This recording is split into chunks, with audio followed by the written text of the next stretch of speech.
আমার প্রিয় ছাত্রছাত্রী দশম শ্রেণীর বিশেষত ছাত্রছাত্রীদের জন্য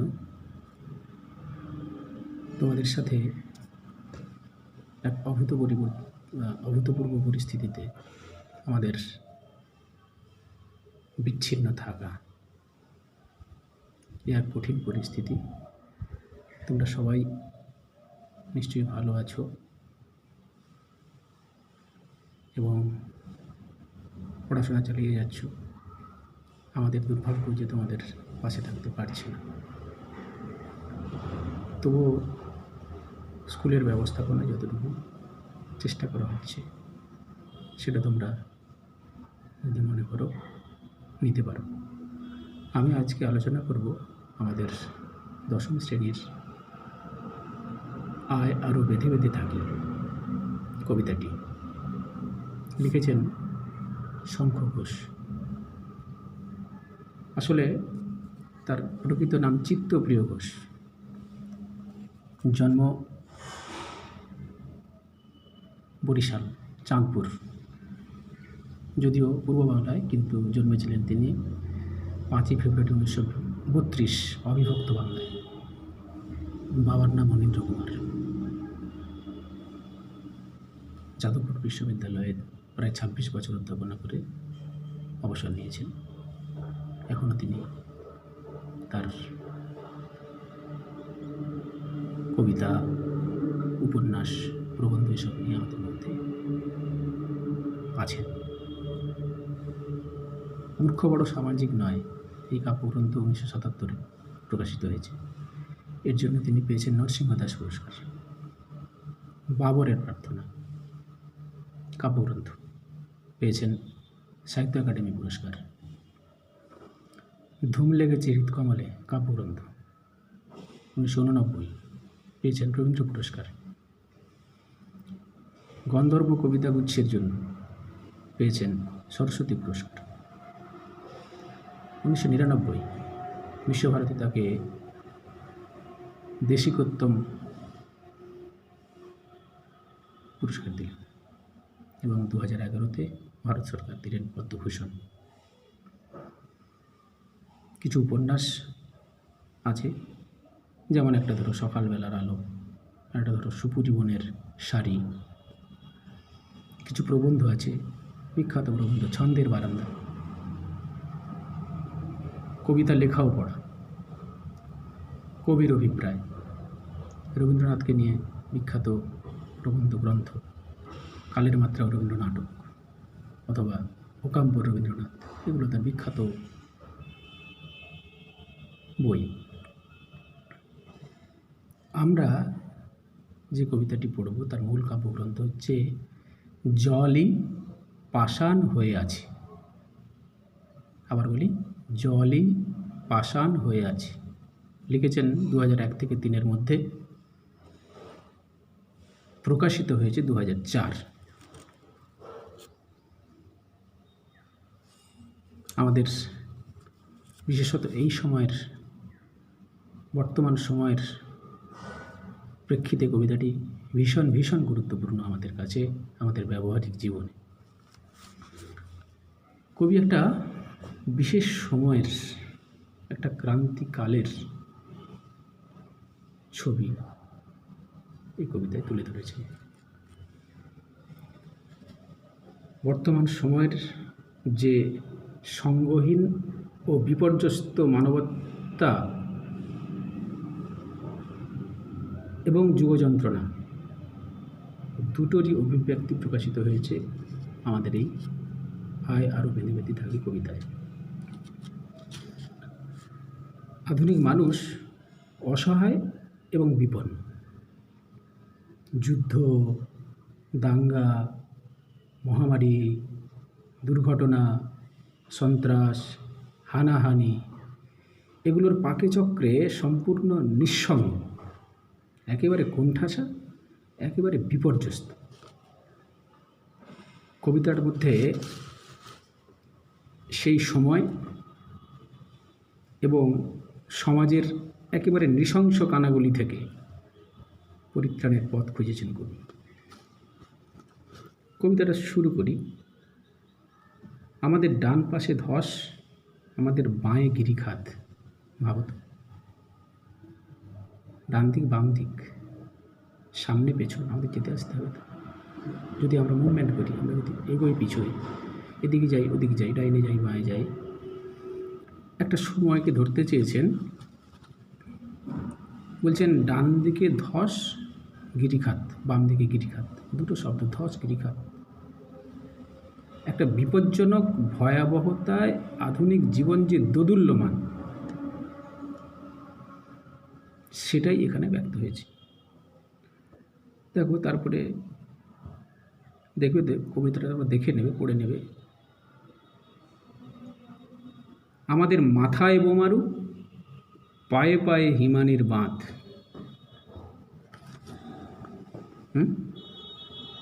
তাহলে সময়টা দুর্গমতায় ভরা, একটা দুঃসহ সময়।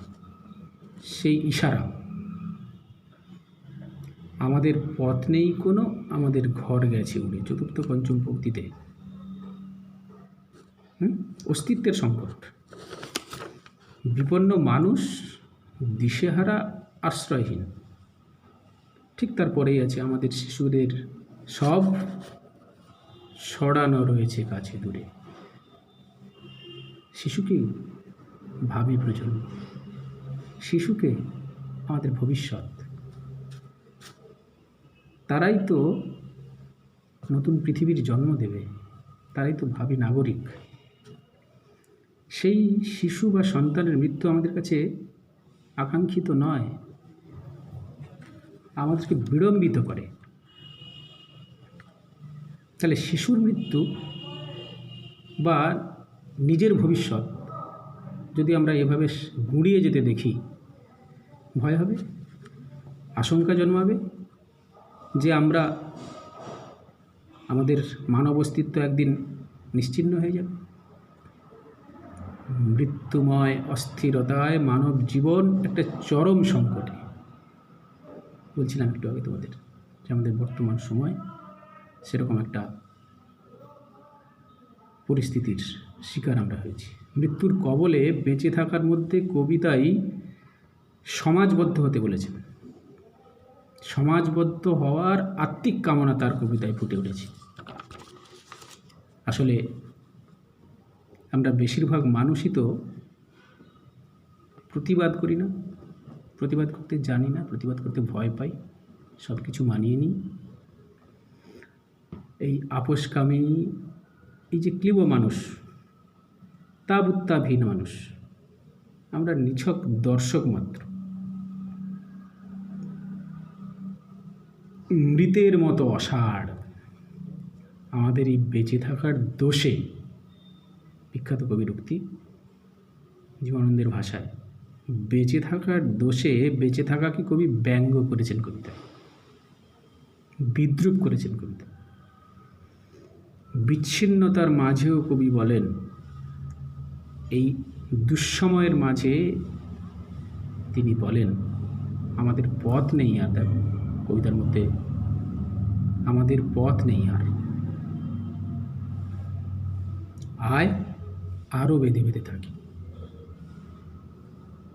একটা অমোঘ উচ্চারণ, একটা অনিবার্য উচ্চারণ আমাদেরকে কাছে টেনে আনে। আমরা পরস্পরের হাত দুটো ধরে, পরস্পরের হাতগুলো ধরে মানব শৃঙ্খল রচনা করি। তারপরের পংক্তিতে দেখো, আমাদের ইতিহাস নেই। কেন? এই অবক্ষয়প্রাপ্ত সমাজ ব্যবস্থায় বিপন্ন মানুষজনের কোনো ইতিহাস তো নেই। আসলে শ্রমজীবী একক কোনো মানুষের ইতিহাস সত্যিই নেই। খেটে খাওয়া মানুষের কথা আমরা লিখি না। তাজমহল তার সৌধ, তার বিলাসিতা প্রকাশ করে গোটা বিশ্বময়, কিন্তু যে শ্রমিকরা সেটা রচনা করেছিল তাদের কাউকেই আমরা চিনি না, ইতিহাসে তাদের কোনো স্থান নেই। হ্যাঁ, ইতিহাস আছে, শ্রমজীবী মানুষের ইতিহাস আছে, সংগঠিত ইতিহাস, সংঘবদ্ধ ইতিহাস। যেমন ধরো, তোমরা জানো নীল বিদ্রোহ, তোমরা জানো এগুলো গোষ্ঠীর ইতিহাস, তিতুমির। তোমরা জানো কৈবর্ত বিদ্রোহ বাংলায়, সিপাহী বিদ্রোহ, এগুলো গোষ্ঠীর ইতিহাস, এগুলো আছে। কিন্তু শ্রমজীবী সাধারণ মানুষ অবহেলিত, শ্রমজীবী সাধারণ মানুষ লাঞ্ছিত, শ্রমজীবী সাধারণ মানুষ উপেক্ষিত। আমাদের ইতিহাস নেই, অথবা এমন ইতিহাস আমাদের চোখ মুখ ঢাকা, আমরা ভিখারি মারমাস। তার মানে এই যে মানুষ নির্বিবাদে সব কিছু মেনে নেয়, তারা ইতিহাস বিস্তৃত। কিছু স্বার্থান্বেষী মানুষ সাধারণ মানুষকে বা সাধারণ মানুষের নজরকে আড়াল করে দিয়ে ইতিহাসের সঠিক বার্তাকে প্রতিহত করে, আটকে দেয়, বাধা দেয়। আমরা তাই আমাদের চোখ মুখ ঢাকা। কিন্তু আমরা সেই সাধারণ মানুষ ভিখারির মতো 12 মাস সারা বছর সর্বদাই সাধারণ মানুষ আজ পেটের ক্ষুধায় জর্জরিত, মানসিক ক্ষুধায় আচ্ছন্ন, যেন ভিখারির মতো সদাই দরজায় দরজায় ঘুরে। কি প্রাসঙ্গিক বলতো আজকের এই কোভিড-19 লকডাউনের মধ্যে। কি মনে কি হচ্ছে না? ঠিক তারপরের কবিদের দুটো লাইন দেখো, পৃথিবী হয়তো বেঁচে আছে, পৃথিবী হয়তো মরে গেছে। এই যে অভুক্ত ও দীন সমাজের জন্য কারো ভাবনা নেই। তাই কবি সংশয়, কবির মধ্যে সন্দেহ জাগে, পৃথিবী বেঁচে আছে তো নাকি মরে গেছে। এই বাঁচা মরার মধ্যেকার তফাৎটুকু সংশয়ে আচ্ছন্ন হয়ে গেছে।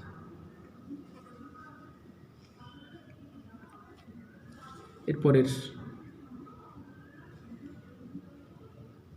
আমাদের কথা কে বা জানে, আমরা ফিরেছি দৌড়ে দৌড়ে।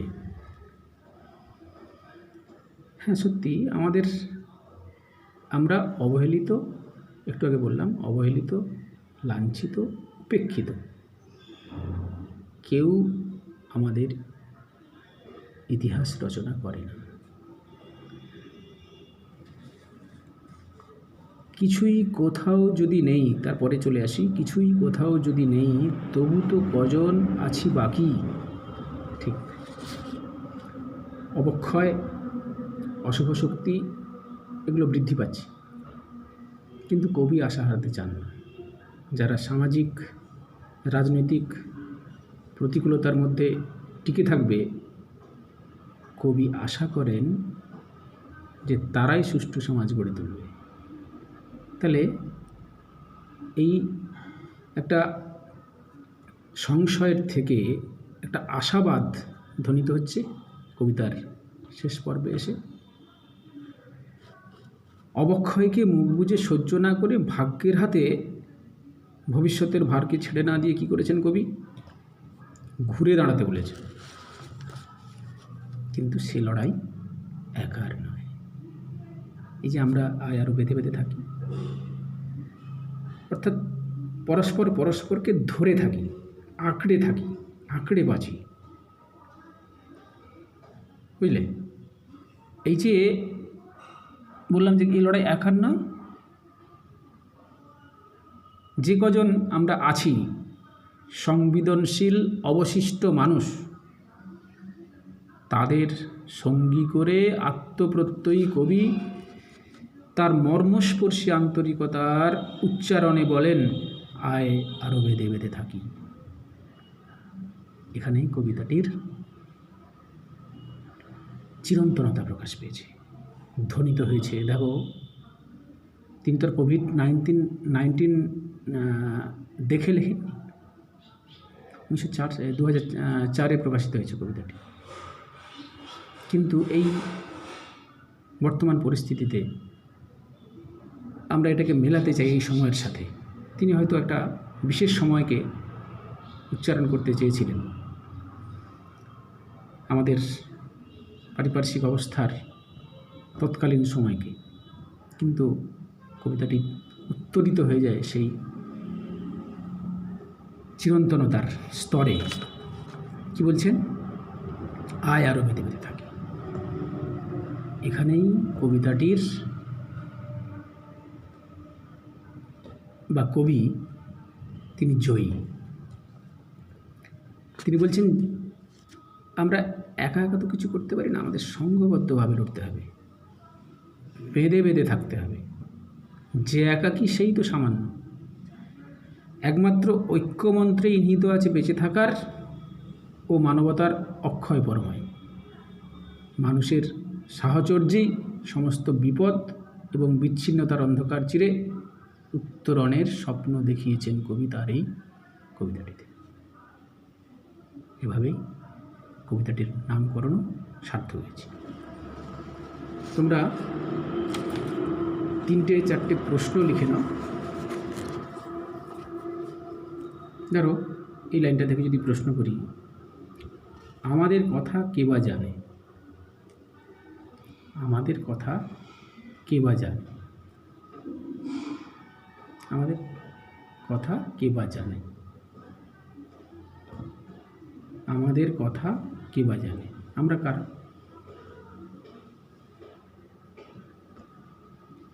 তাদের কথা কেউ জানে না কেন?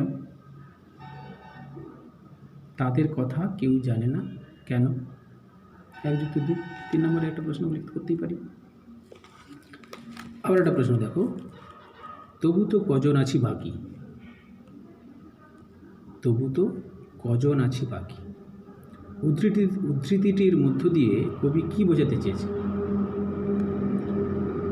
তবু তো কজন আছি বাকি, উদ্ধৃতিটির মধ্য দিয়ে কবি কি বোঝাতে চেয়েছে?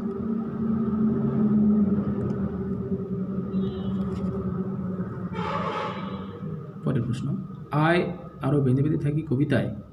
আয় আরও বেঁধে বেঁধে থাকি কবিতায় কবি কাদের উদ্দেশ্যে কি আহ্বান জানিয়েছে? কবিতায় কবি কাদের উদ্দেশ্যে কি আহ্বান জানিয়েছে? এটাও 3 নম্বর, আগেরটাও 3 নম্বর। ঠিক আছে, আরেকটা লেখো, আমাদের চোখ মুখ ঢাকা। আমাদের চোখ মুখ ঢাকা। আমরা বলতে কাদের বোঝানো হয়েছে? আমরা বলতে কাদের বোঝানো হয়েছে? এবং চোখ মুখ ঢাকা বলার তাৎপর্য কী? চোখ মুখ ঢাকা বলার তাৎপর্য কী? কবিতাটা রিডিং পড়ে মুখস্থ করে নেবে। তারপর আমি এই যে কথাগুলো বললাম এগুলো চালিয়ে চালিয়ে শুনবে, আর এই প্রশ্নগুলো উত্তর লিখে রাখবে পরীক্ষার জন্য, কিংবা স্কুল খুললে খাতা দেখাবে। ধন্যবাদ। তোমরা ভালো থেকো, সুস্থ থেকো। তোমাদের সুস্থতাই আমাদের ভালো রাখে।